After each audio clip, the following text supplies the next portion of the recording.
Bolt fam, the vibe in Los Angeles feels different today. There's heavy movement on the offensive line, a possible hidden reinforcement on another team, revenge energy against an old playoff nightmare, and even national media narratives trying to downplay what Justin Herbert is doing. There's a key detail in each one of these stories that almost nobody is talking about, and that might change the course of the season. You won't believe what we've got today, so sit down, drop a like, and let's get straight into it. While we're still processing everything that's been happening with the Chargers, there's a quiet but massive change happening right in front of our eyes. Justin Herbert's blindside protection. That same Trevor Penning that a lot of people begged the team not to draft back in 2022 might now be exactly the guy who keeps this season from completely falling apart.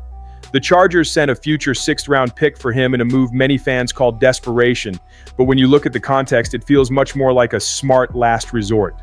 Penning did not deliver what you expect from a first-round pick in New Orleans. He had technical issues, consistency problems, and even confidence struggles. But here's something people don't talk about enough. Offensive line play is heavily about environment, coaching, and scheme fit. And let's be honest, if there's a place where a big, nasty lineman can be reshaped, it's on a team coached by Jim Harbaugh with a mindset built on physical, run-heavy football. Add to that the simple fact that the alternative right now was Austin Deculus, one of the least effective tackles in the league, and the whole equation changes. It's that situation where the fan thinks, man, it's not that I love this solution, but we simply can't keep going the way it was. The staff seems to get that they held Penning out in the first game with very little time in the system, but now, against the Jaguars, everything points to him taking over at left tackle to protect Herbert. He's not Joe Alt healthy, he's not the ideal dreamline, but he's a step toward less bad, and sometimes that's exactly what keeps a season alive. The big question is, how functional can Penning be? He doesn't have to be all pro, doesn't have to dominate everyone. If he's just competent, if he can slightly reduce the pressure on the blind side, that already changes the offense, the playbook, Herbert's confidence, and even the way the defense gets to rest. So Bolt fam, can that villain from 2022 really become an unlikely hero in 2025? Picture this. The Chargers come out of Jacksonville with a win. The protection looks just good enough for Herbert to get that extra half second in the pocket, and suddenly the offensive line will sink the season narrative starts to lose steam. Instead of only talking about holes in the OL, the conversation shifts to adjustment, resilience, and the franchise's ability to find answers. While we try to make sense of this new chapter on the offensive line, there's a name almost nobody in the country is talking about. But who might be exactly the kind of surgical reinforcement that changes depth, stability, and even the Chargers' strategy? Carter Warren, a massive tackle built to protect quarterbacks in deep pockets, and right now, hidden on the Atlanta Falcons practice squad. It's the kind of situation only people who really follow offensive line play notice, but it has everything to become a front office masterstroke if they move fast. Think about it, Bolt fam. We're at that point in the year where every single protection snap for Herbert is worth gold. Every hit he avoids changes not just a drive, but the entire game plan. And this team is absolutely at the limit on the edges of the line. It's not an exaggeration to say the franchise is surviving on improvisation, patching things up week to week, and hoping nobody else limps off the field. He was drafted in the 4th round by the Jets, played on both sides of the line, logged real NFL snaps, and was a longtime starter at Pitt. We're not talking about a raw project, and we're not talking about an expensive broken veteran. We're talking about someone right in that sweet spot between still has upside and already knows what he's doing, available for the price of a 53-man roster spot. That's where the strategy really kicks in. The Chargers need a real swing tackle, someone who can step in right away if the LT or RT go down. And let's be honest, that's been happening at an alarming rate. Jim Harbaugh and Greg Roman love long, physical linemen with experience on both sides of the line. Warren fits that mold perfectly. This isn't luxury, this is need. And there's the storyline. A guy swallowed up by the cruel logic of the NFL, internal competition, injuries, final cuts, getting a second chance in a system built on physicality, protection, and development. It's the kind of story that blows up when it works. The forgotten lineman who became a key piece in protecting an elite quarterback. And honestly, nothing is stopping this move. If the front office wants it, all they have to do is make the offer and bring him to Costa Mesa. With that, suddenly the Chargers wouldn't just be solving the present, they might be quietly finding a secondary pillar of the offensive line for 2026. While we talk about adjustments, reinforcements, and survival, there's an emotional layer you just can't ignore: Jacksonville. This matchup hits the core of the Bolt fam. It hits the team's identity. Whenever someone wants to downplay Justin Herbert or question the Chargers' competitive weight, you know which game they bring up? That 27-0, the ghost from 2022 that shows up every time there's a ranking, a prediction, or a TV debate. And now, the rematch is finally here. The team left early on Friday, focused, quiet, with that almost military mission vibe.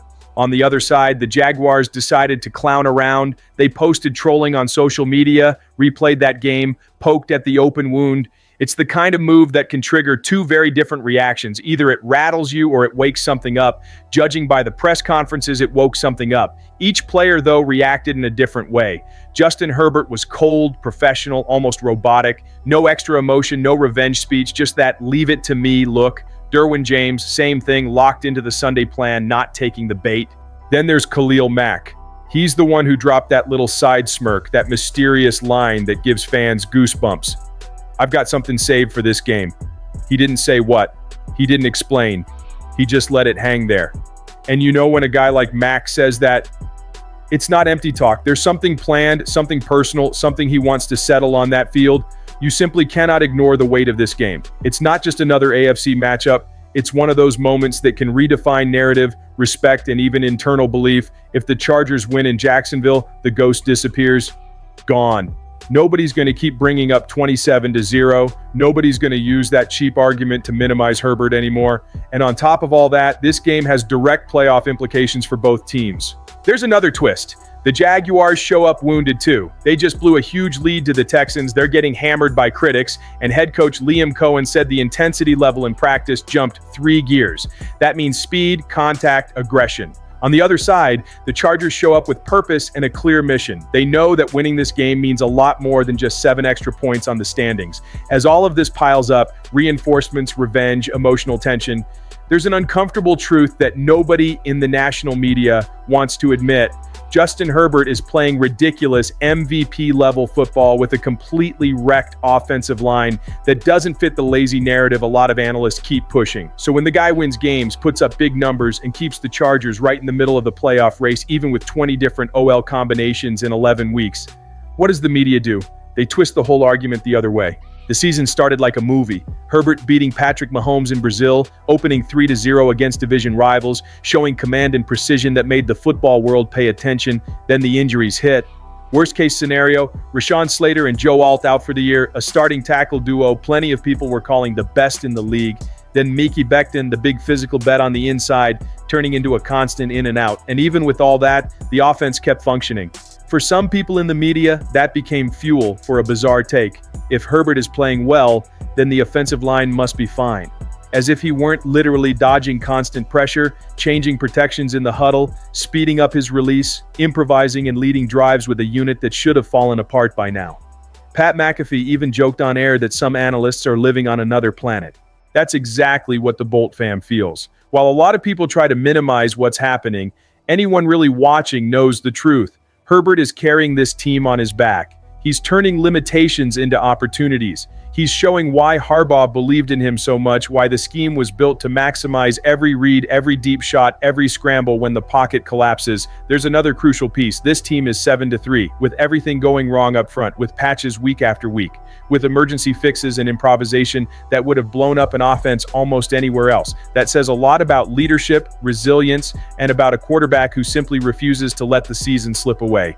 If this pace continues and Herbert finishes the year dragging this line all the way into the playoffs, the national conversation has to change. The narrative falls apart, and the respect so many people tried to deny, becomes impossible to avoid.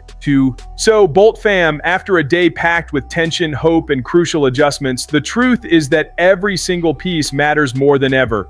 Trevor Penning's potential turning point, a smart move for Carter Warren, the emotional revenge in Jacksonville, and the unreal level Justin Herbert is playing at all point to a team that doesn't quit, doesn't crack, and doesn't drop its head. That's the kind of energy that defines historic seasons. And now I want to know, do you believe this group is going to shut up the national media? Drop your thoughts in the comments, hit that like button, and subscribe so you don't miss anything. Bolts up.